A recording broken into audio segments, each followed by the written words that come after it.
Well, you're helping people get better every day, and you've been doing this for a while. So Mm. I want to unpack my sales coach a little bit more. But before I do, how do you get better as a sales coach? What do you do to sharpen your sword so that you can be the best coach? That's a really good question. And the good news is I learned that this week.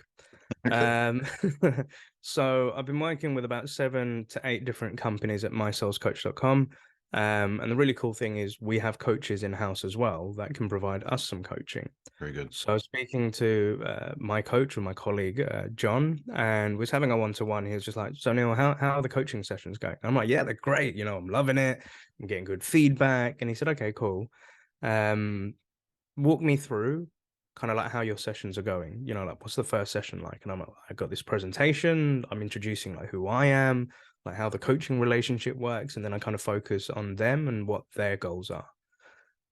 And he said, "Okay, that's fine. That's great." He said, "But why are you doing like the presentation?"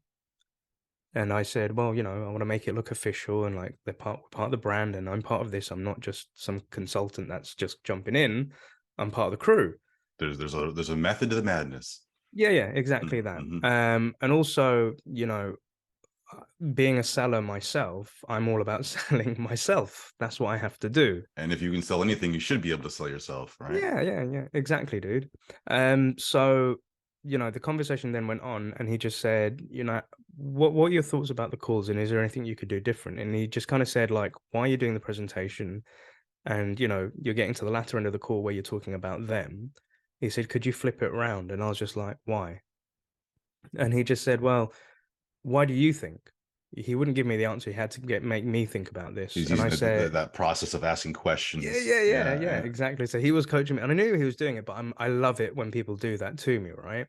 And it was just kind of transpired what it was. I was trying to gain their trust by showing them that I'm somebody that knows my stuff.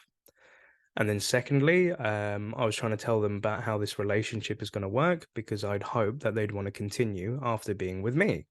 Mm. So there was an element of an insecurity coming from myself, which was then coming in a sales pitch and a presentation versus a coaching session.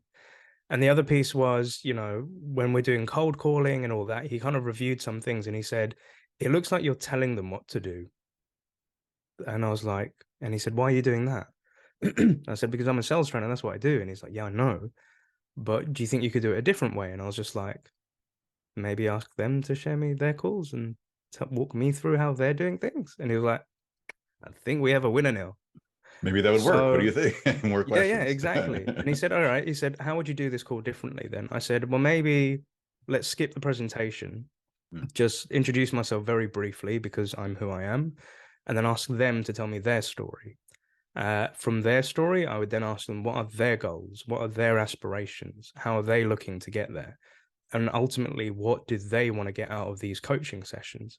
And dude, as soon as that happened, I had kind of like an aha moment going on, and I jumped into 3 coaching sessions thereafter with my coachees, and the calls just went much better, Completely you know? transformed. Yeah. Yeah. And it's like what we're pitching is like coaching can definitely improve people in their craft. And just a little bit of coaching can really change a dynamic. And it happened with myself. I was, drinking from the Kool-Aid. And the conversations that transpired, like the coachees were much more forthcoming. The conversation was just absolutely flowing. They were sharing ideas and techniques and things like that. And I was able to, not jump in and say, well, actually, you should do it this way. It was more like, that's really cool. What are you going to do about it? Or what do you think how they're going to react?